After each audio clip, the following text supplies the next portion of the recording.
Bienvenidos, estimados colegas, a este curso de lógica aplicada a la investigación.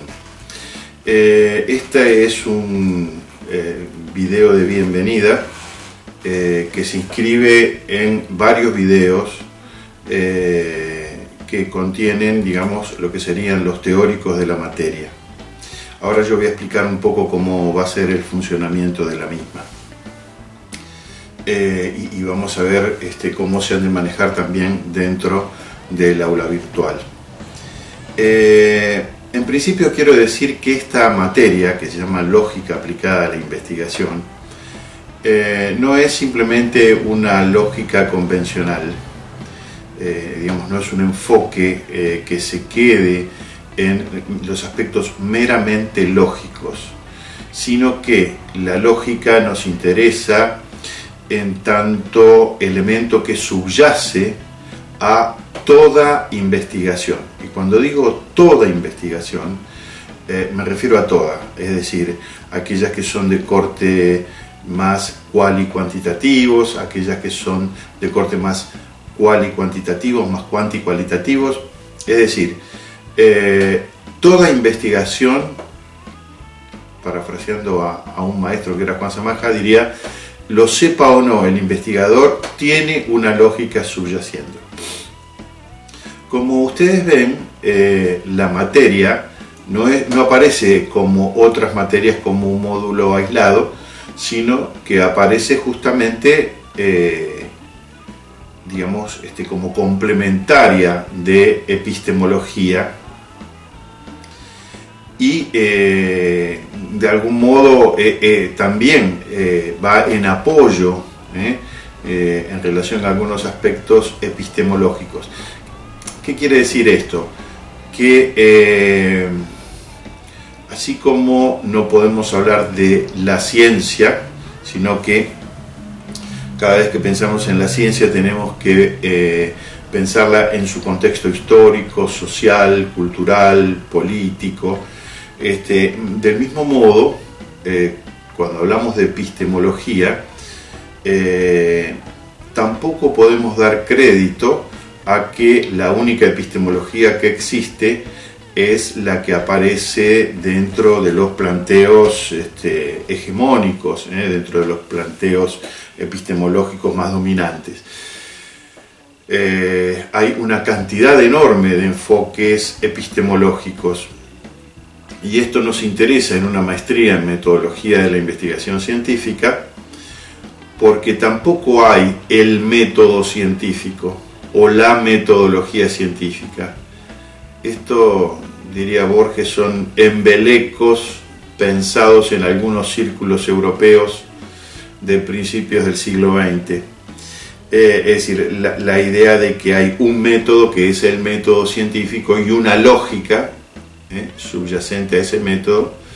Esto dentro de lo que, bueno, ustedes van a ver si ya no lo vieron, lo que se denomina el contexto de justificación, aquella concepción de la ciencia para la cual lo único que interesa es la validación lógico-metodológica de las teorías científicas.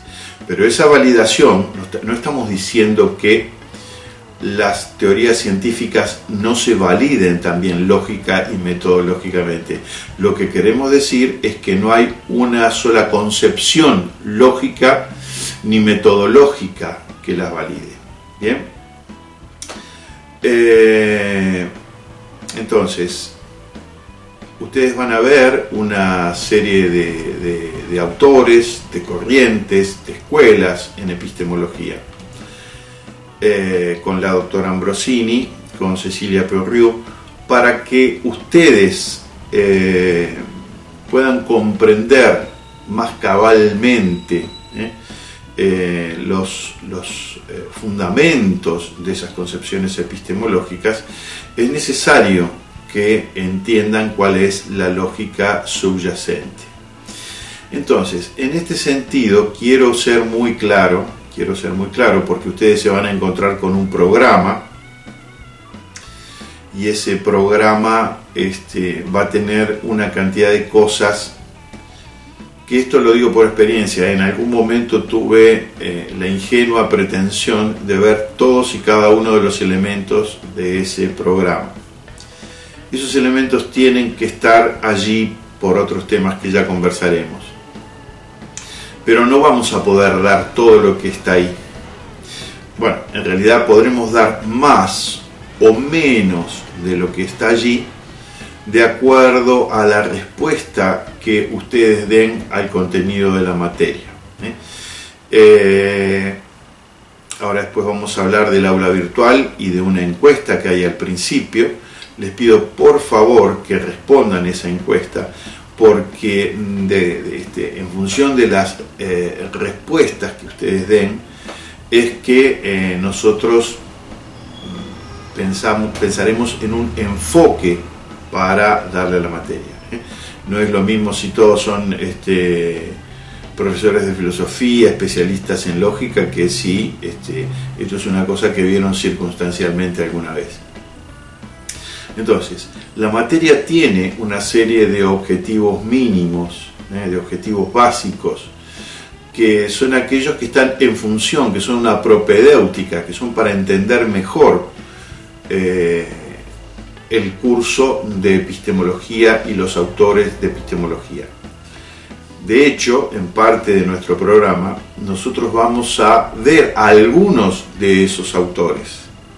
Ahora, no los vamos a ver con la amplitud que ustedes los van a ver en epistemología, sino que vamos a ver específicamente los aspectos lógico-metodológicos de esas concepciones epistemológicas.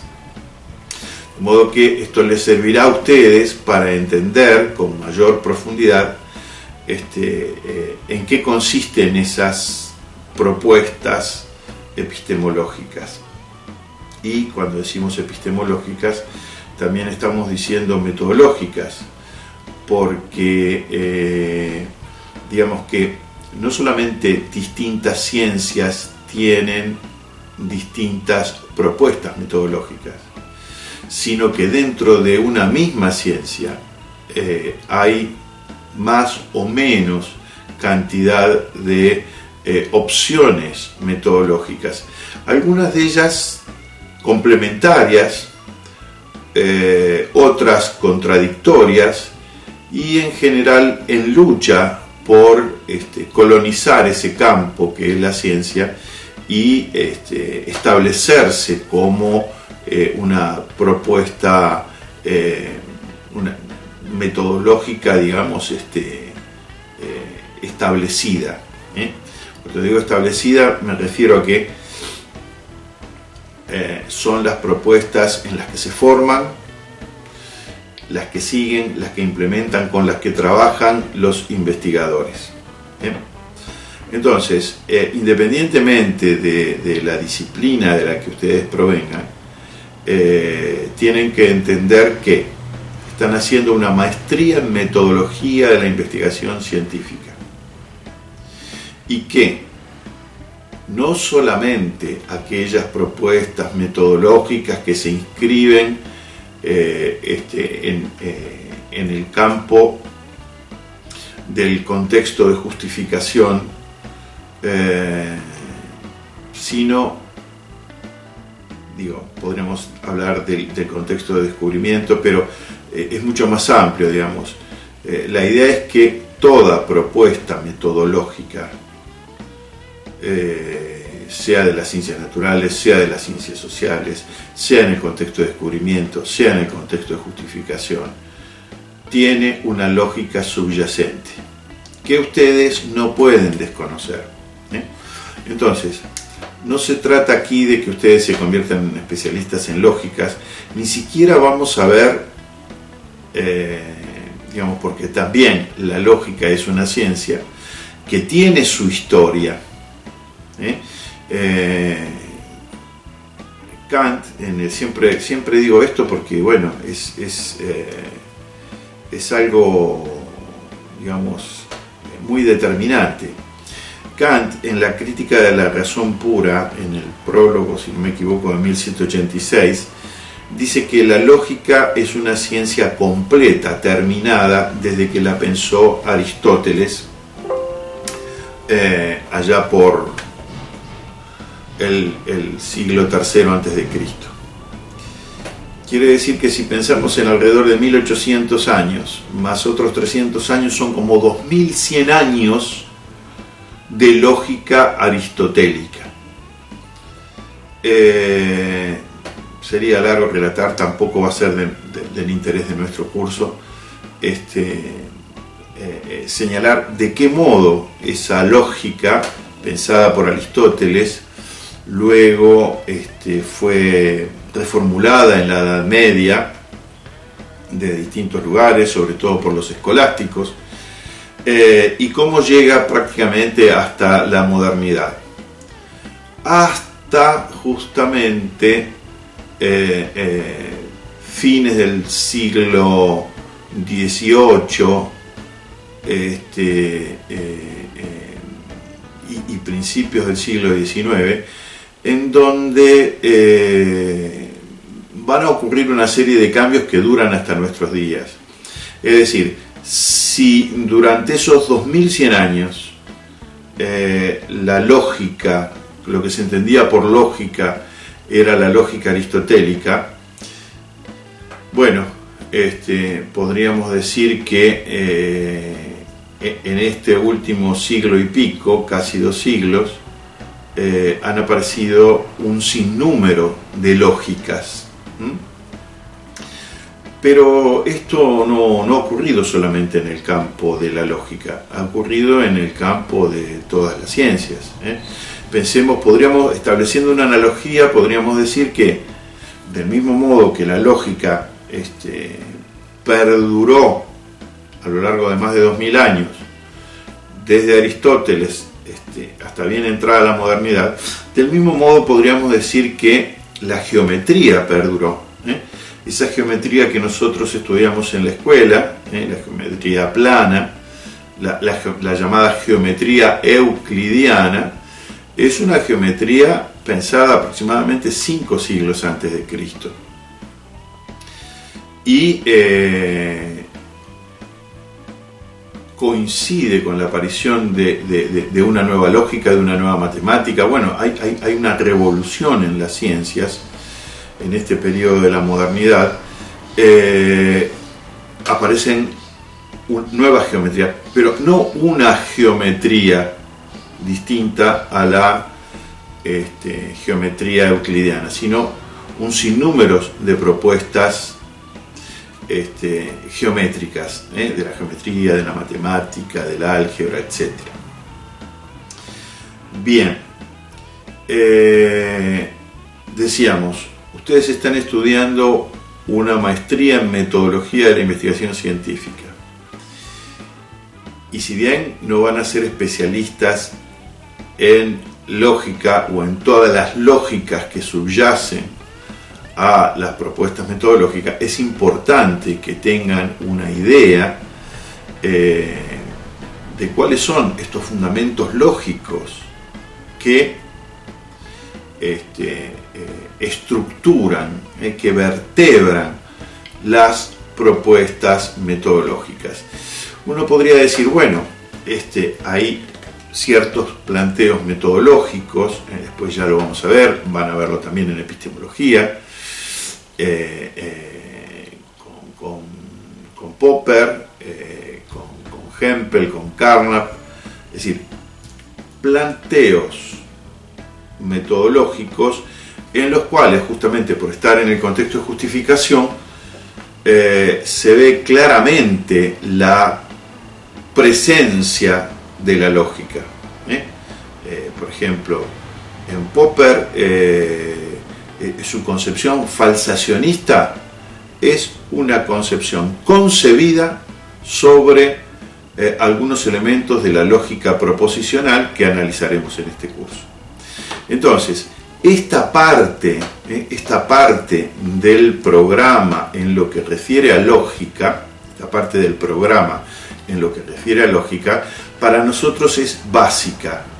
Es decir, hay allí objetivos que nos trazamos que son los que les van a permitir a ustedes también no solamente comprender mejor elementos que van a aparecer en la materia epistemología, sino comprender también más cabalmente cuáles son los conflictos, los enfrentamientos, las luchas entre distintas corrientes metodológicas, epistemológicas, digamos, de distintas ciencias, en relación a eso que comúnmente y mal se llama el método científico.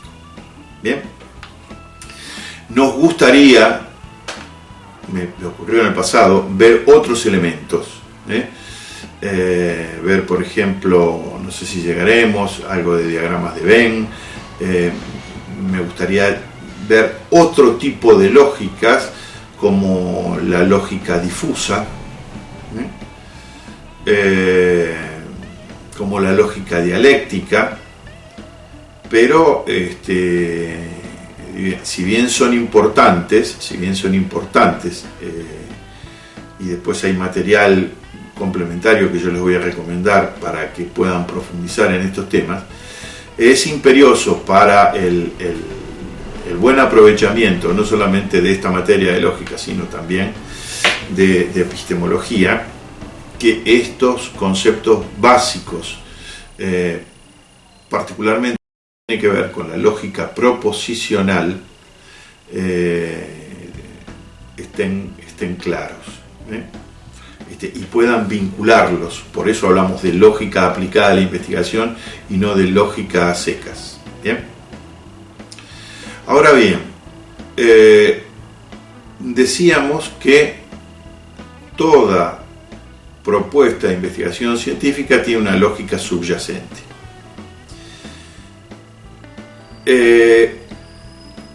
Digamos, fuera del contexto de justificación, aparece una multiplicidad de propuestas metodológicas.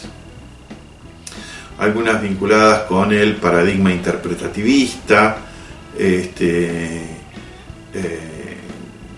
con la hermenéutica, con la semiótica, con el análisis del discurso, es decir, un modo diferente de entender el proceso de producción de conocimiento científico, con una lógica subyacente también distinta a estas llamadas lógicas estándar.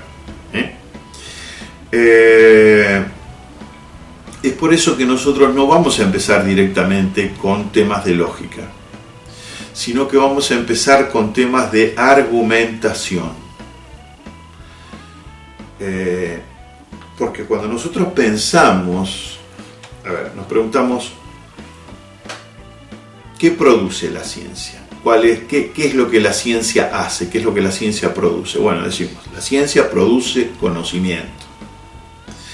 Ahora bien, ¿cómo se expresa ese conocimiento que la ciencia produce? Para poner un ejemplo, me gusta ponerlo porque creo que es claro. Cuando alguien estudia física y abre un libro de física, no se encuentra saliendo del libro balas de cañón que describen órbitas elípticas. Lo que se encuentra es texto y fórmulas matemáticas. ¿Bien? Entonces, si la ciencia produce conocimiento, la expresión de ese conocimiento se da mediante un lenguaje. Y aquí tenemos un problema, que es que si bien la ciencia siempre trató de tener un lenguaje propio, un lenguaje distinto al lenguaje común, al crear cada ciencia sus propias formas de argumentación y sus propios lenguajes, nos encontramos no solo dentro de la ciencia en general, sino a veces dentro de una misma ciencia, una especie de torre de Babel, donde los conceptos significan una cosa en una concepción epistemológico-metodológica y otra distinta en otro. Bien, me ha pasado que justamente en este curso, en algún momento, yo explicaba algunas cuestiones referidas a la semiótica. Y entonces, digamos, yo me esforzaba porque se comprendiera y veía que había un problema ahí. Y yo decía, pero estoy explicándolo mal, estoy enseñándolo mal, ¿por qué no se entiende? ¿No estudian? ¿Qué es lo que pasa? Bueno, lo que pasaba es que en aquel curso, y suele ocurrir, había una importante cantidad de estudiantes vinculados al área de las ciencias de la salud. Entonces, en ese contexto, la palabra semiótica, semiología, tiene una connotación, tiene un significado diferente al que tiene en el campo del lenguaje y de la argumentación. Entonces, claro, si uno tiene un concepto en la cabeza, si alguien se está expresando con un contexto y el significado que uno tiene de ese contexto es distinto al que nos está hablando y no nos ponemos de acuerdo previamente en qué significado le estamos otorgando, bueno, allí tenemos un problema grave. Es un problema que se genera no solamente en el campo de la educación en general y de la educación de la ciencia, sino que también es un problema que se genera en la propia investigación científica. ¿Qué hacen las ciencias para enfrentarlo? Bueno, en principio, y esto es algo que hace toda ciencia, definir los términos. Es decir, no se puede hablar entonces, no se puede utilizar un término alegremente para cualquier cosa. Los términos, que refieren a conceptos, cambian de significado en distintas ciencias. Y por lo tanto es importante, ya que cada ciencia se toma el trabajo de establecer la definición de los términos, entender cuál es la definición de esos términos para cada disciplina. Bien. Entonces, ustedes van a tener un video elaborado por Alejandro, en el que es el teórico, y después quiero explicar bien por qué digo esto, ¿no? Ese video es el teórico de la parte del lenguaje y argumentación. Y luego van a tener otros 2 videos hechos por mí, que son los teóricos de la parte de lógica. Bien, esos 2 videos están separados porque, bueno, en la parte de lógica vamos a ver en uno de ellos, en uno de esos teóricos, la lógica proposicional, que es central para comprender cuáles son las lógicas subyacentes a muchas de las más importantes, y digo importantes en el sentido de más extendidas, propuestas metodológicas para la investigación científica. Pero también vamos a ver la lógica en contexto.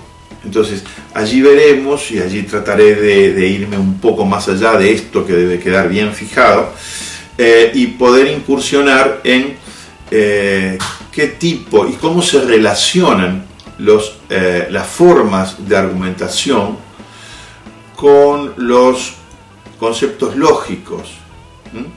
Entonces, vamos a ver que hay propuestas metodológicas que tienen que ver con el enfoque interpretativo, con la hermenéutica, con la comprensión, pero esto no se da espontáneamente, esto no es una cosa que se da intuitivamente. También las propuestas metodológicas que no adhieren a ese paradigma dominante de la lógica, de la lógica proposicional, de la lógica cuantificacional. Bueno, nosotros vamos a ver solamente algunos elementos de lógica proposicional, pero hay un sinnúmero de elementos de esa llamada lógica estándar que están presentes en muchos enfoques de la investigación científica. Y equívocamente se piensa que como alguien trabaja en enfoques más cuantitativos, digo yo, después veremos por qué decimos así, más más interpretativos, entonces no tienen nada que ver con la lógica. Esto es equívoco porque aún en esos enfoques hay un trasfondo lógico que no se corresponden con esa lógica estándar, con esa lógica vacía. Después aclararemos todos estos conceptos. Que en algún sentido, y voy a hacer el esfuerzo por llegar a dar algo de esto, aparecen más vinculadas, por ejemplo, a la lógica dialéctica. Si ustedes se fijan, en buena parte de la hermenéutica hay autores que son afines a concepciones dialécticas, hegelianas, marxistas, etc. Bien. Y allí no estamos hablando de una lógica formal, pero estamos hablando de una lógica que es estructurante de una forma de investigación. ¿Bien? Entonces trataremos de tener en cuenta algunos de estos elementos principales. Bien, esto, digamos, con respecto a la materia en general. Quiero hablar con respecto al funcionamiento. Si ustedes se fijan, van a ver que tenemos un cronograma que aquí dice 31 de marzo, espero que para el 31 de marzo ya esté, ustedes puedan ingresar al aula. Y aparece el primer presencial el 9 de abril. Para cuando nosotros tengamos el primer presencial, y quiero ser muy claro en esto, este curso está muy ajustado en tiempo, por lo tanto nosotros tratamos de optimizar y maximizar lo máximo posible los recursos temporales y materiales que tenemos. Entonces, ustedes se van a encontrar que cuando ingresen al aula van a tener todo el material. Es decir, hay un libro allí, un texto que ustedes pueden bajar, que está, no vamos a ver todo, ya lo aclaré, pero está todo lo que el programa pide. No tienen que digamos, pueden valerse por supuesto de otros textos complementarios, lo que quieran, aparece también una bibliografía complementaria. Pero todo el material que ustedes necesitan para la materia está allí. Entonces, cuentan con todo el material de lectura. No tienen que comprar nada, ni salir a buscar a internet, ni nada por el estilo. Luego están los teóricos, que están filmados. Acá vuelve a aparecer, si se quiere, porque a ver, que quede claro. Los teóricos están filmados y por lo tanto se parecen mucho más a lo que tradicionalmente se denominó una clase magistral. Las clases magistrales tienen su origen en Alemania, fueron, digamos, durante mucho tiempo, digamos, un ideal docente, la clase magistral. Hoy eso ya ha quedado atrás. Digamos, en la clase magistral el profesor habla y, aunque ustedes no lo crean, lee. Es decir, las clases magistrales eran leídas. Claro, lo que se leía no era lo que se había recortado de un libro, de un apunte, de una fotocopia. Lo que se leía era lo que el propio profesor, que era un doctor, que era un investigador, había producido. Pero las clases eran leídas y comentadas. Bueno, nuestras clases van a ser explicativas, vamos a tratar de echar mano, ya ustedes lo van a ver, de la mayoría de los recursos didácticos, informáticos que disponemos para tratar de que sea lo más claro posible. Pero allí están los teóricos, ¿está claro? Entonces ustedes tienen los textos que tienen que leer, hay guías, tienen también los teóricos.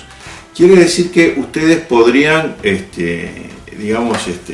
hacer esta cursada, si se quiere, prescindiendo de nosotros.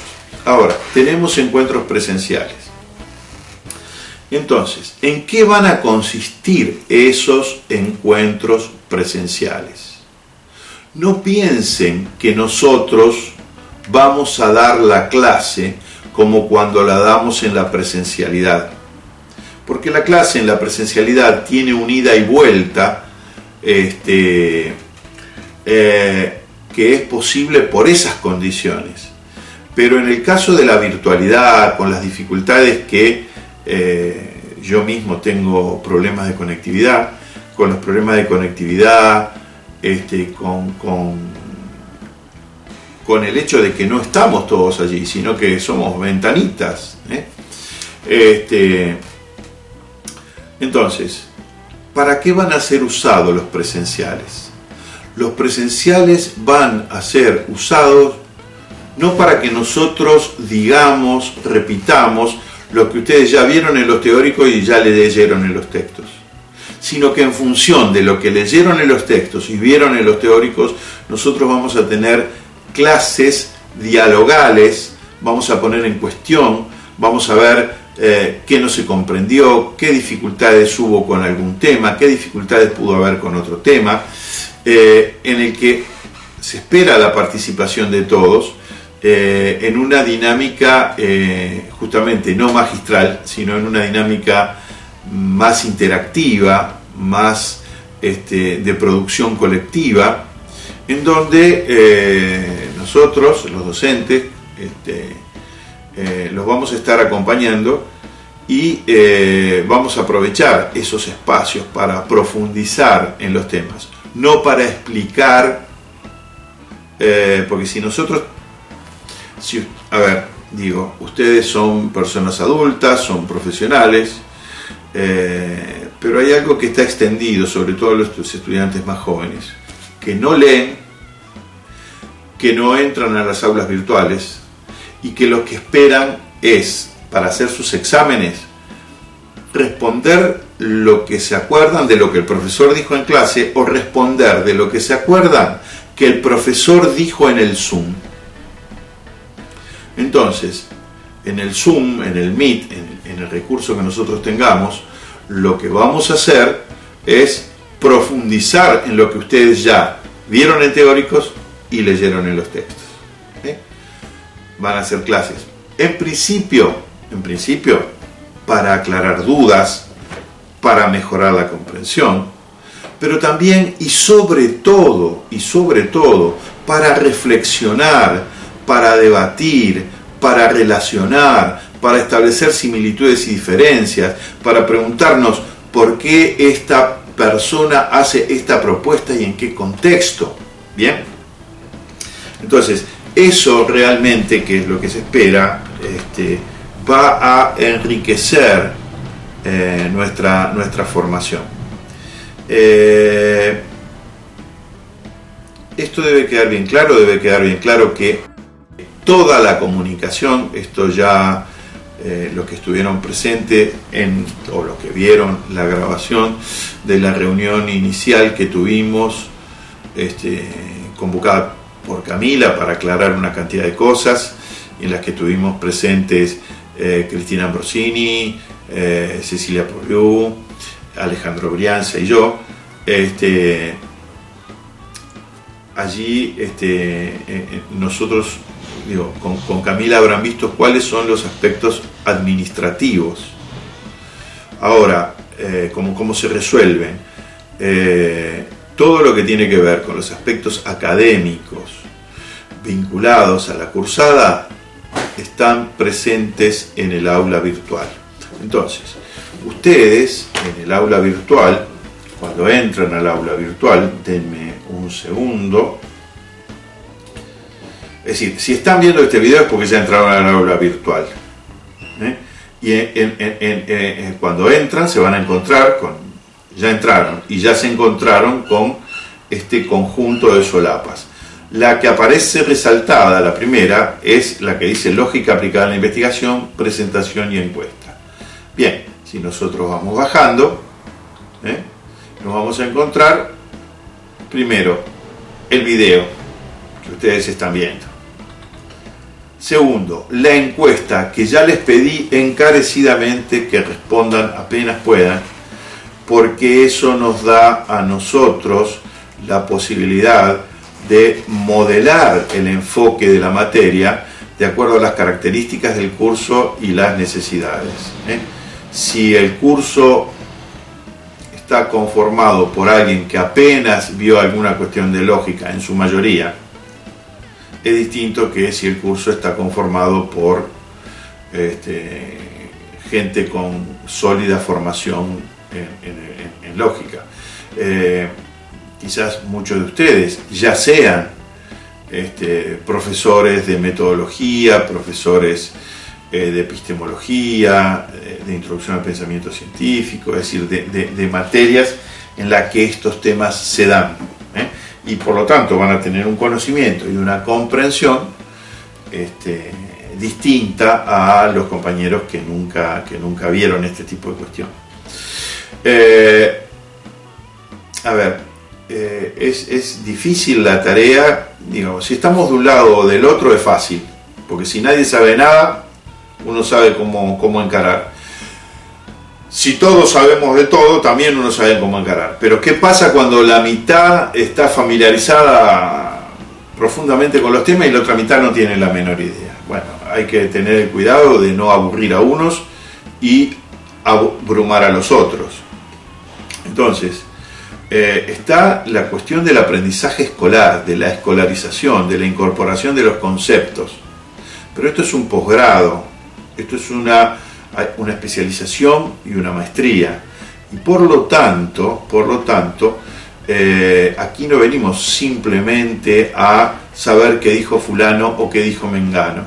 Aquí venimos a reflexionar críticamente sobre esos conceptos, a relacionarlos, y a ver qué incidencia tienen el modo en que determinan nuestras formas de hacer ciencia en parte y nuestra forma de estar en el mundo en algún otro sentido. Bien, así que vuelvo a repetir, por favor respondan la encuesta, esto es muy importante para nosotros. Hay un mensaje nuestro que dice: comenzamos hablando de la tesis. Lean ese mensaje, porque una de las cuestiones en las que se empeña digamos, tenemos la parte de especialización y la parte de maestría, pero en lo que se refiere a la maestría, hay un empeño fuerte en que todo esté enfocado a llevar a buen término la tesis. Y la escritura de la tesis, por eso el texto que escribimos con Cristina dice: todos llegamos a un posgrado sabiendo leer y escribir. Vamos a problematizar esa afirmación. Porque para poder leer y escribir es necesario entender el lenguaje. ¿Bien? Digo, uno puede decir, bueno, sí, yo sé leer y escribir. ¿Qué cosa? Y yo sé leer y escribir en castellano. Y en chino no sé. Pero aún, sabiendo leer y escribir en castellano, ¿puedo leer cualquier cosa que esté escrita en castellano? Es decir, ¿puedo enfrentarme a un texto médico, a un texto de ingeniería, a un texto de filosofía, a un texto de cualquier disciplina que usa una terminología, que usa un lenguaje, que tiene un lenguaje propio que yo no manejo? Bueno, ese es el tema también. Es decir, el ingresar en este campo de la metodología y de la epistemología implica también el aprendizaje de una nueva lengua. Y por eso es que la primera parte de este curso es lenguaje y argumentación. Y a nosotros nos importa la argumentación porque también, primero, es un elemento determinante en la investigación científica y ya de suyo hace a la temática central de estos posgrados. Y en segundo lugar, la tesis es un escrito que, digamos, su principal virtud, lo que tiene que demostrar la tesis, no es que esto es verdad o que aquello es verdad, sino las buenas formas de argumentación. Y esto suele ser una dificultad importante que a veces traba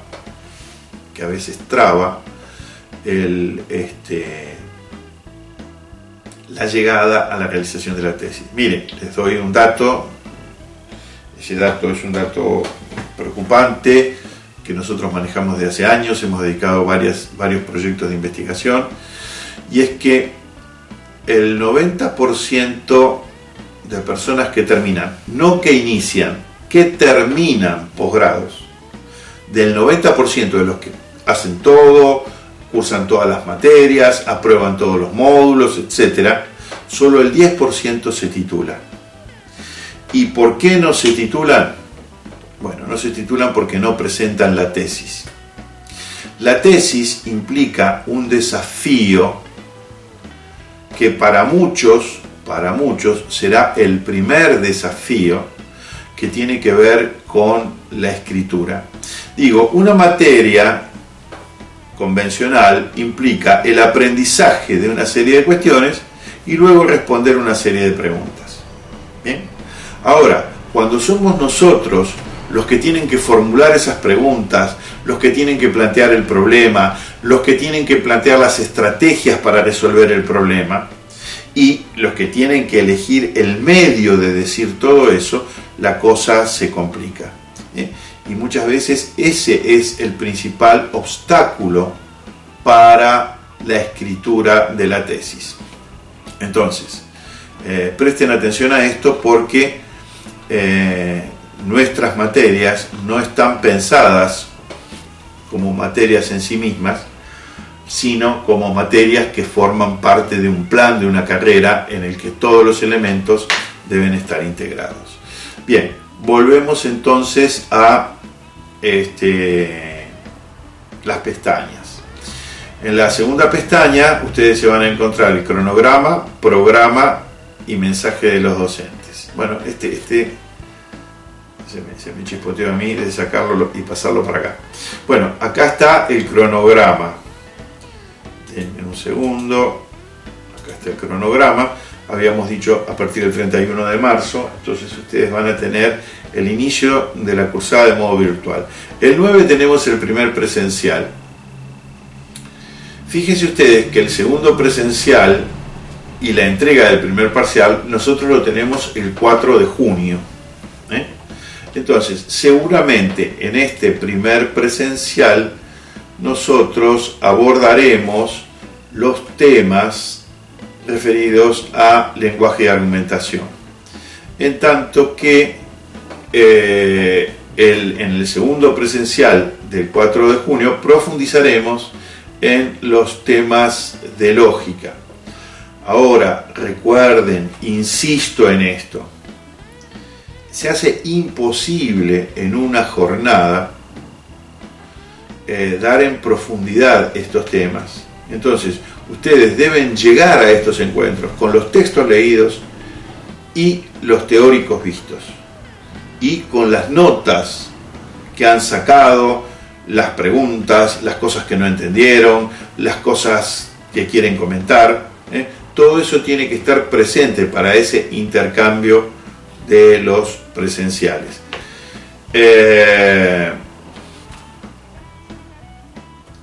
El 24 de junio no tenemos un encuentro, pero para el 24 de junio aproximadamente nosotros estaremos haciendo una devolución del parcial y aquellos que no lo hayan aprobado, la entrega del recuperatorio. Recuerden que a diferencia de epistemología y fundamentos, que tiene 2 parciales, lógica aplicada a la investigación tiene uno solo. Entonces, fíjense que el 2 de julio es el tercer presencial y devolución del recuperatorio. El 2. Pero el 3 es el examen final. De modo que nosotros no podemos el 2 de junio dar nuevos contenidos, porque los contenidos deben ser asimilados, deben ser deglutidos, deben ser integrados, y de un día para el otro no se puede hacer. Entonces, se hará la devolución del recuperatorio a aquellos que lo hayan realizado, y será una especie de clase de repaso para el examen final, que será el día siguiente. Una de las cuestiones que quiero aclarar también aquí es que el examen final va a constar de 2 partes. Una parte que va a ser domiciliaria y una parte que va a ser presencial. Una parte que va a ser domiciliaria.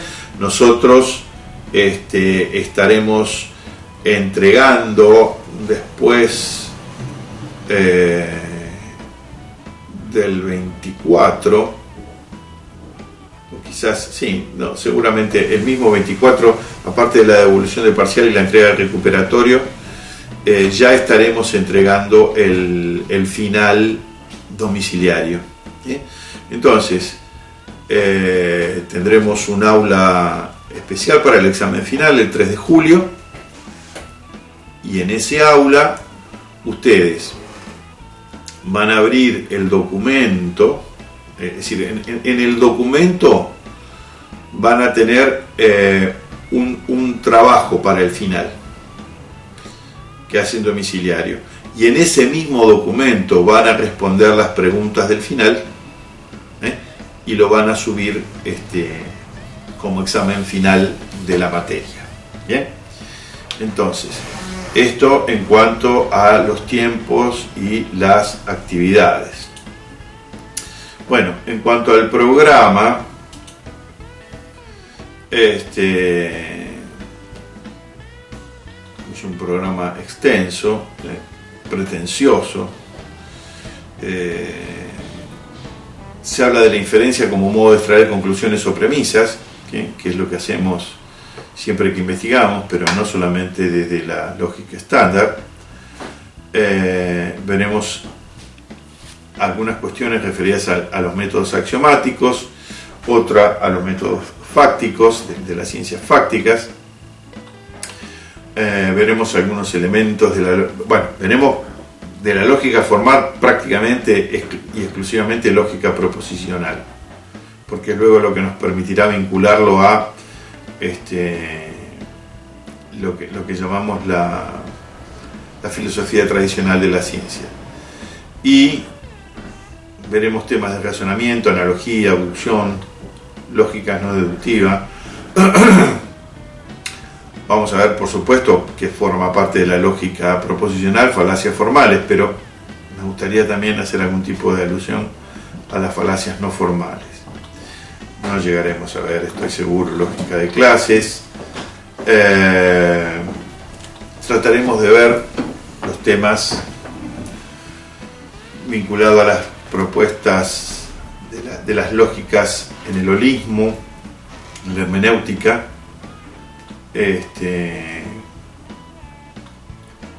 Y allí veremos también algo referido al holismo metodológico. También van a tener teóricos sobre este tema. Bien, bueno, aquí están los objetivos, léanlos con tranquilidad. De cualquier manera, lo que hace a los objetivos específicos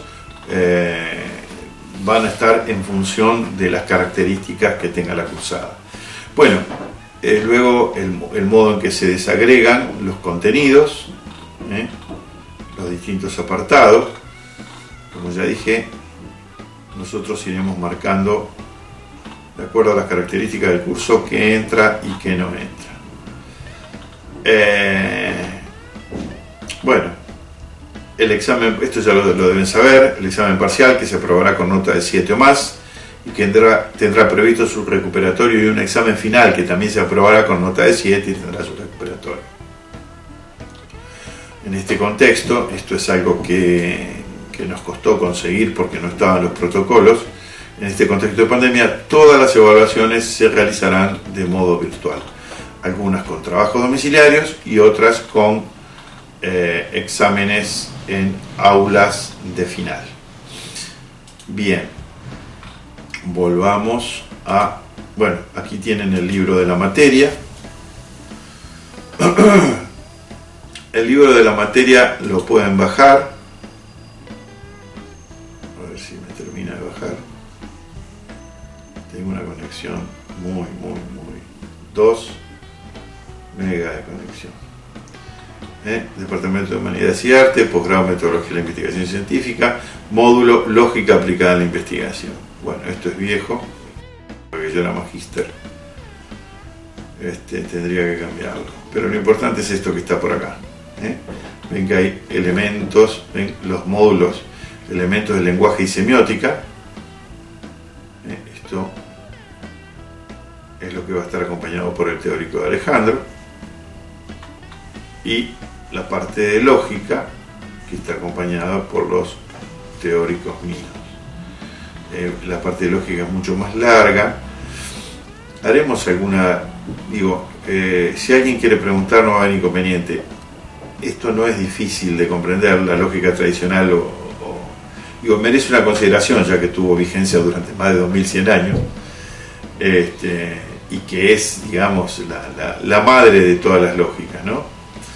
Esto nos interesa particularmente y les va a interesar a ustedes y ser de utilidad para otras materias. Todo el tema de los razonamientos y protorrazonamientos, la analogía, la abducción, la inducción, la deducción, y luego de lógica simbólica.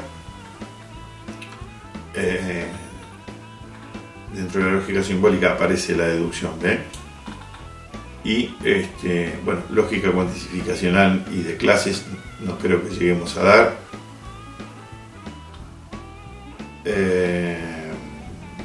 Diagramas de Venn sería lindo poder llegar a ver, pero mi experiencia me dice que todos los cursos que di nunca lo llegué. Sí, la lógica, algo de lógica difusa, alguna idea central, alguna referencia haremos. Y luego sí, estos elementos como la lógica dialéctica,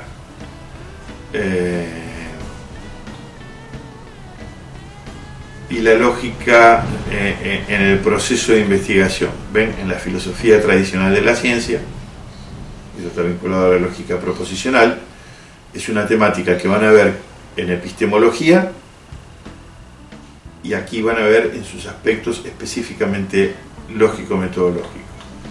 Y haremos alguna referencia también a cómo en otros autores, que no son el núcleo duro de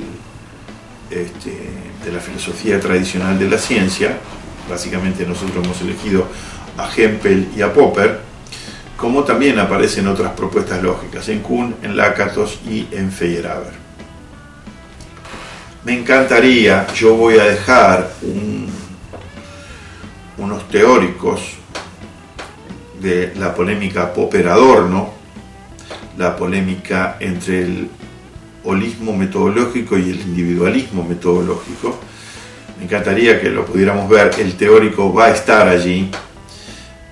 A ver, si nosotros no lo podemos llegar a ver en los presenciales, es decir, en el encuentro por algún Meet,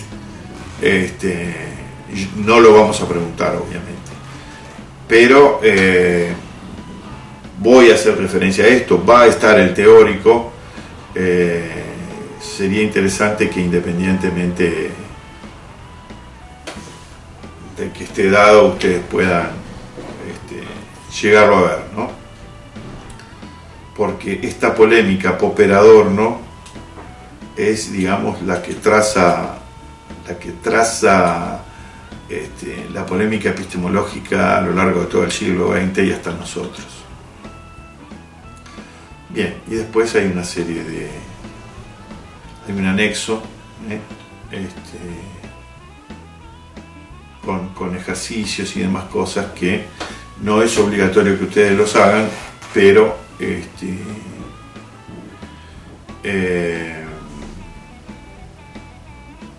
después vamos a ver, porque también quisiera que en algunos de los encuentros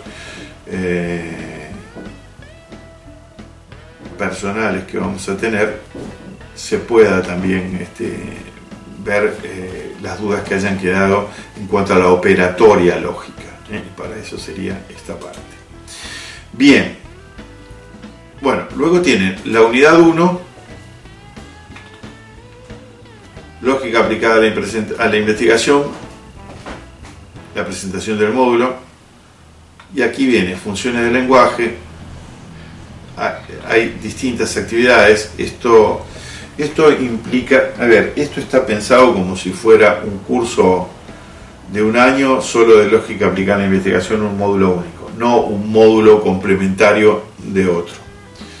Por lo tanto, nosotros no vamos a exigirles a ustedes que realicen todas estas actividades. Es decir, nosotros vamos a ver los contenidos y vamos a despejar toda duda y vamos a ir charlando y poniendo ejemplos en los encuentros, pero no vamos a demandar que estas actividades estén hechas, ni se van a calificar tampoco, de modo obligatorio. Esto va en analogía, abducción e inducción. Ven que esto va acompañando al programa. Módulo B, lógica, distintos enfoques. Bien, entonces volvamos a ver. Tenemos 1 y 2. Acá están los teóricos. Acá ahora por el momento aparecen los dos de lógica. En los próximos días van a estar los de lenguaje y argumentación y también los de hermenéutica. Aquí van a estar las evaluaciones parciales. Esto es nuestro parcial domiciliario, el espacio de entrega, el espacio de devolución. O sea, aquí ustedes van a recibir el parcial domiciliario, que va a estar acá. Acá, una vez que lo tengan hecho, van a subir la entrega. Y acá se van a encontrar con la devolución y la nota.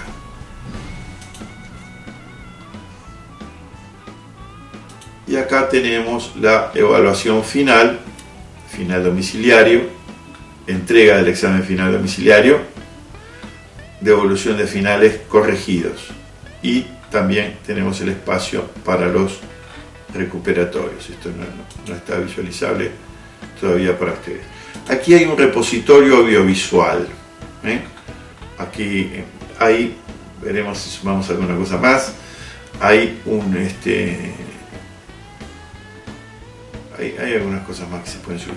Hay un video de Carl Sagan y Eratóstenes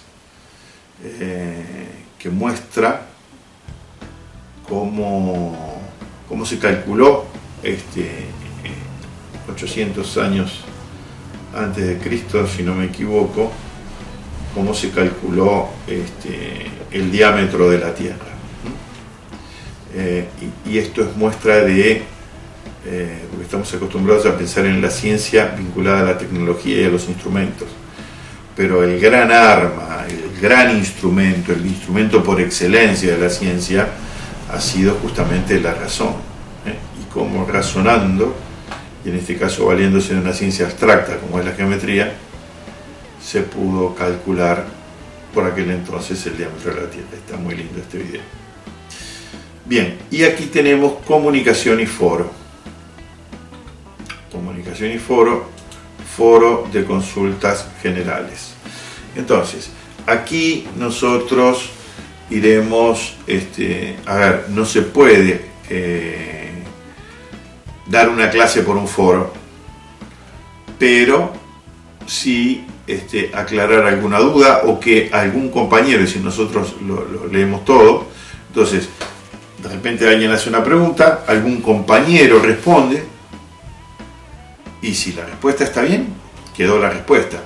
Si hubiera algún equívoco allí, nosotros intervenimos y aclaramos las cuestiones. ¿Bien? Entonces, esta es nuestra aula virtual, es nuestra casa, nuestro lugar de encuentro, nuestro lugar de intercambios, de estudio, de producción. Todo pasa por acá. Entonces, así como Camila no responde cuestiones académicas, nosotros no respondemos cuestiones meramente administrativas. Sí hay algunas cuestiones que son académico-administrativas, pero no hay una... Eso creo que quedó claro en el encuentro muy atinado que propuso Camila, para aclarar el modo de ordenarnos. Bueno, hasta aquí entonces esta introducción, esta presentación, esta bienvenida, y decirles que vamos a tratar de aprovechar el tiempo, que lleguen a los presenciales con las lecturas y la visualización de los teóricos y sus notas, para que esos encuentros que van a ser de 2-3 horas, no vamos a tener 8 horas, porque ya los teóricos ya están dados, no sé si me explico. Entonces, de algún modo estos encuentros presenciales son como lo que en la presencialidad, y en esto está bueno porque en la presencialidad eran optativos las tutorías, en los encuentros de tutoría de la materia, aquí se han convertido en el lugar de encuentro entre estudiantes y docentes. De repente venía poca gente a las tutorías porque claro, era un viaje más, pero la virtualidad tiene sus defectos, pero también tiene sus virtudes. Nos ha permitido entonces resolver de manera satisfactoria los encuentros. Así que bueno, entonces cualquier duda que quede puntual con respecto a lo que se ha señalado, ustedes ya tienen el foro, se van a encontrar con todo lo que hemos dicho y esperamos llegar a buen puerto con esta materia, acompañarlos en la cursada y a lo largo de toda la carrera. Así que bueno, nos estamos viendo.